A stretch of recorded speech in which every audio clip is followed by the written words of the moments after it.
자, 이제 이 시간부터 네 번째 시리즈로 들어가겠습니다. 그 네 번째 시리즈에는 목회 원리 또는 목회 법칙을 한 8개 정도, 9개 정도 이렇게 만들어서 같이 한번 나눠 보겠습니다.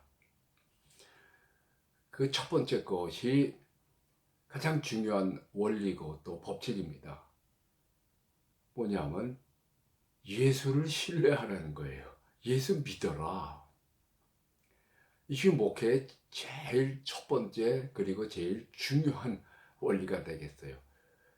아니 목회하시는 분들한테 예수 믿어라. 그 예수 의지해라. 예수 신뢰해라. 예수만이 목회의 그 출발점이고 도움이고 또 끝까지 같이 가야 될 분이다. 그리고 예수만이 참된 만족과 능력을 준다. 그래서 오직 예수밖에 없다. 근데 이 얘기를 모르는 분은 아마 목회자 중에 아무도 없을 겁니다. 근데 그렇게 그것을 적용하고 실천하는 게 쉽지가 않아요. 당장 개척을 하게 되면요, 돈이 없고요, 또 사람이 없고, 세내야 되죠. 또 뭐 여러 가지 일해야 되는데 혼자 다 해야 되고 뭐 복잡한 게 하나둘이 아닙니다. 힘들어요. 또 가족들도 먹여야 되죠. 여러 가지 짐에 눌리면 시달리면 아무리 하나님을 의지하고 하나님만 믿는다 해도 그게 쉽게 되지가 않습니다. 그래서 그 다음에 나오는 방법이 여러 가지가 있는데 첫째 사람 의지하고 또 그 다음에 돈 얻으러 다니는 거예요. 그 제가 있던 노예도 보면은 그 목사님들이 가장 중요하게 생각하고 다니는 게 뭐냐면 돈 어디든지 얻어오는 거예요. 그 노예에 들어가서도 어떻게 하면 그 노예에서 돈을 타낼까 이거 생각하는 거예요. 제가 미국에서 이제 개척을 했습니다. 개척을 한 3번 정도 제가 평생에 했는데 다 잘 됐어요.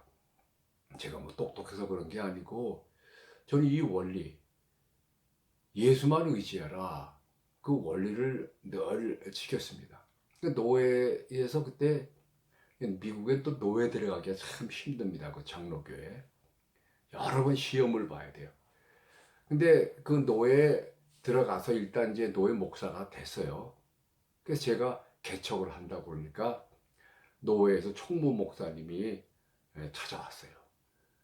그 미국 노예는 그 총무 목사가 있어가지고 그분은 목회를 안 하고 노예에서 사례비를 받으면서 계속해서 각 교회들을 돌봅니다. 찾아가고 뭐 상담도 해주고 또 여러 가지 그 노예 일들을 같이 합니다.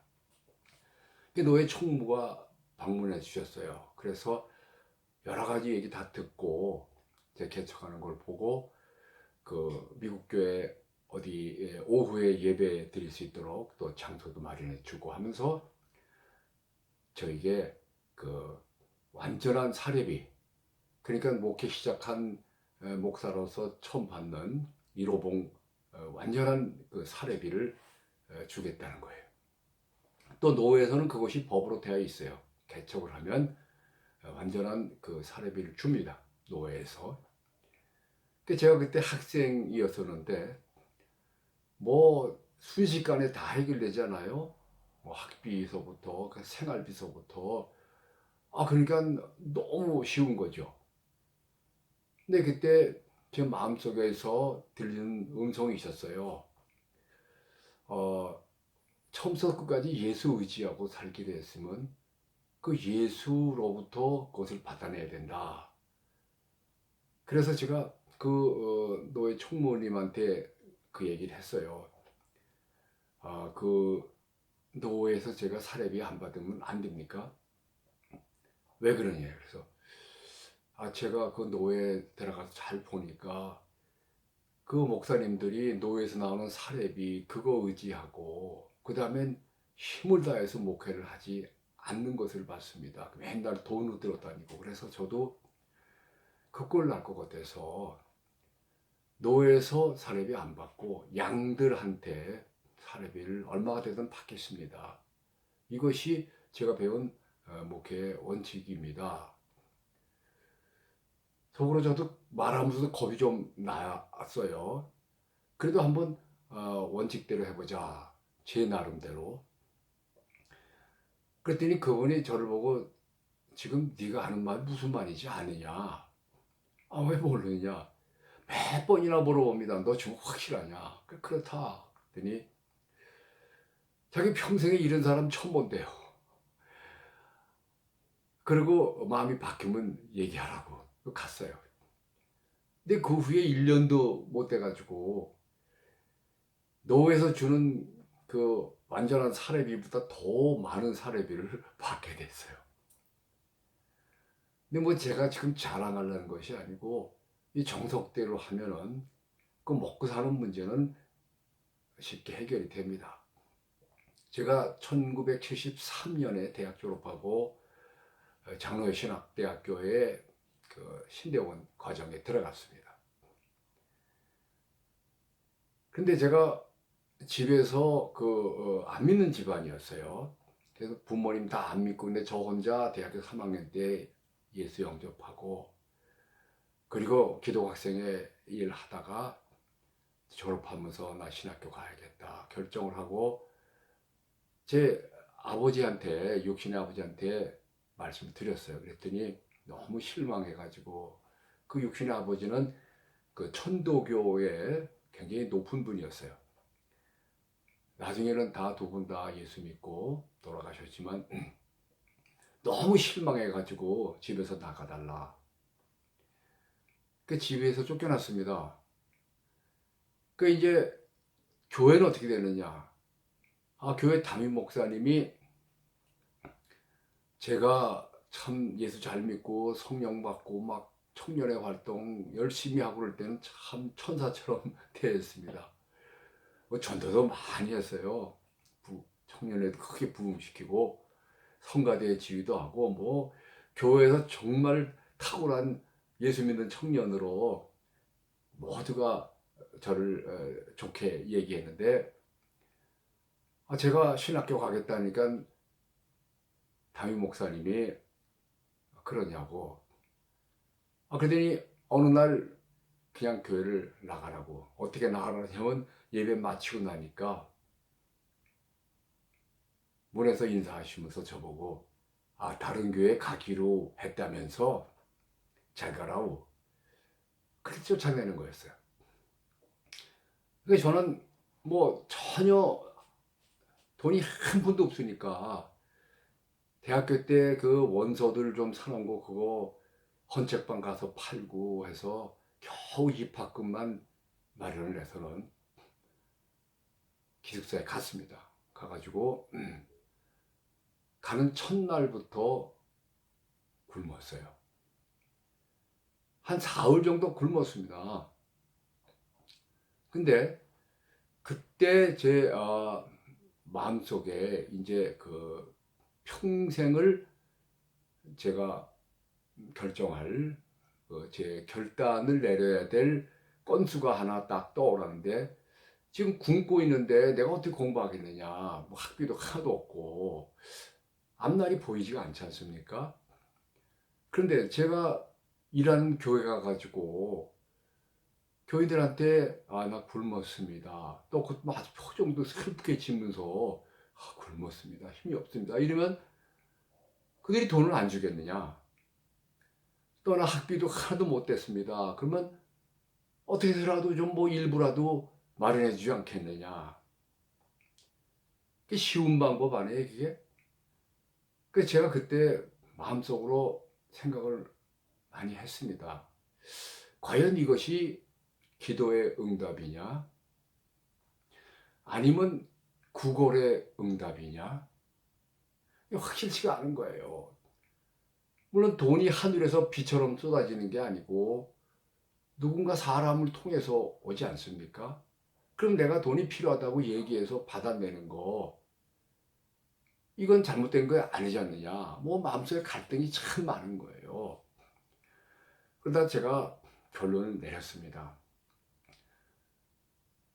그렇게 애매모호한 거라면은 나는 확실한 것을 택하겠다. 뭐냐? 하나님이 그렇게 실력 있고 하나님이 정말 살아계신 신이라고 한다면은 자기 종이 지금 목사가 되겠다고 들어와가지고 일하는데 공부하고 있는데 굶겨서 죽이겠느냐? 또 굶겨서 죽인다면 그런 하나님 믿어서 뭐 하겠느냐? 그래서 제가 결론을 딱 내렸습니다. 하나님 아버지, 나는 이제부터 평생토록 어느 사람에게든지 돈을 구걸하지 않겠습니다. 돈의 디귿자도 말하지 않겠습니다. 왜? 나는 주의 종으로서 긍지가 있지 않습니까? 당당해야지 어떻게 구걸을 하겠습니까? 나는 절대로 그 일을 안 하겠습니다. 하나님이 원하시면 저를 굶겨 죽이십시오. 나는 절대로 그렇게 하지 않고 하나님이 사람을 통해서 또 어떤 방법을 통해서 보내주시면 그걸 하나님의 아들로 하나님의 종으로 당당하게 받겠습니다. 나는 절대로 하나님의 종으로서 누구에게 애원하고 애걸하고 구걸하고 그 짓을 하려면 나는 주의 종을 그만두겠습니다. 그러고 나서 유혹도 많이 받았죠. 그러나 그 몇 달은 굶는 날이 상당히 많았어요. 그렇지만 2학기 때부터라도 벌써 굶는 날은 없어졌고, 그리고 그 이후에 지금까지도 돈이 뭐 모자라서 뭐 못하다든지 돈이 부족하다든지 그래서 애들 학비를 못 낸다든지 뭐 와이프가 할 일을 못했다든지 평생에 그런 일은 없습니다. 지금 제가 은퇴하고 나서도 모든 면에서 여러 가지 방법으로 하나님이 넉넉한 물질을 주셨어요. 앞으로도 주십니다. 난 그걸 믿는 거예요. 근데 말은 쉽지 이게 행동이 쉽겠느냐 이렇게 하시지만 처음서부터 분명히 하셔야 됩니다. 혹시 이 방송을 보시는 분 중에 개척하는 분이 있으면 절대 돈 구걸하러 다니지 마세요. 하나님으로부터 나오는 게 제일 확실하고도 제일 넉넉합니다. 사람한테 뭘 받고 노예 가서 뭘 받고 어디 가서 구걸하고 하면요, 주의 종으로서 자세가 나오지가 않고 그런 마음 자세로 절대 목회를 할 수가 없습니다. 어디 돈뿐입니까? 모든 자원은 예수 그리스도로부터 받고 그 예수 그리스도는 항상 살아계신 구원으로서 내 안에 계십니다. 그래서 예수를 믿으라는 거예요. 예수 한 번 믿으면 이제 천당 가는 티켓 얻었으니까 예수 믿고 나서는 내 힘으로 죽도록 살고 내 힘으로 돈도 만들고 내 힘으로 건축도 하고 내 힘으로 전도도 하고 내 힘으로 교회를 그 사람들도 다 이끌어가고 하는 내가 하려면 그 너무 힘들어요. 힘들고도 영적인 능력도 안 나오고 영적인 가치도 없고 영적인 상도 없어요. 죽도록 평생 해봐도 전혀 영적 수준이 안 되는 거예요. 꼭 어떻게 해야 되느냐? 지금까지 말씀 쉽게 들리지만 또 행하려면 쉽지 않잖아요. 그러나 또 그렇게 어려운 것도 아닙니다. 그 길 위에 올라서서 진행을 하다 보면 그게 제일 확실하고도 제일 신나는 방법이에요. 저는 그 얘기 하려면 얼마든지 할 수가 있습니다. 이 앞에서 얘기했지만 저같이 교수이라고 공부만 하던 사람이 교회를 세워가지고는 그 몇 년 사이에 건물도 짓고 또 교인도 많이 모으고 하지 않습니까? 그 사람들이 뭐 대단하네 대단하네, 물론 대단하죠. 근데 하나님이 대단하지 하나님이 하시는 거예요. 그래서 오늘 말씀의 핵심은 구원이신 예수로부터 구원을 받으라. 목회의 구원도 예수가 주시는 겁니다. 구원은 한순간도 놓으면 안 돼요. 그리고 그 구원은 살아계신 신 하나님이십니다. 내가 그분과 같이 있기 때문에 그분으로부터 모든 걸 받아내는 것이 신자의 삶이고, 또 목회도 더욱더 똑같이 그분을 통해서 받아내는 거예요. 그분이 안에서 주고 싶어 하시고, 그래서 나를 넉넉하고 풍성하게 만들고 싶어 하십니다. 그것이 구원의 실천이에요. 죽은 다음에 천당만 가는 그것이 아니라 한순간도 예수 믿고 의지하고 예수 힘으로 살기를 중단하면은 그 시간은 전부 아무것도 없는, 곧 빼놓은 제로의 시간입니다. 꽝이에요. 예수 의지하고 예수 손잡고 예수와 함께, 그러니까 간단해요. 예수를 생각하고 예수를 의지하면 됩니다. 그러면 잠자는 시간도 쉬는 시간도 다 은혜의 시간, 복된 시간이 되는 거예요.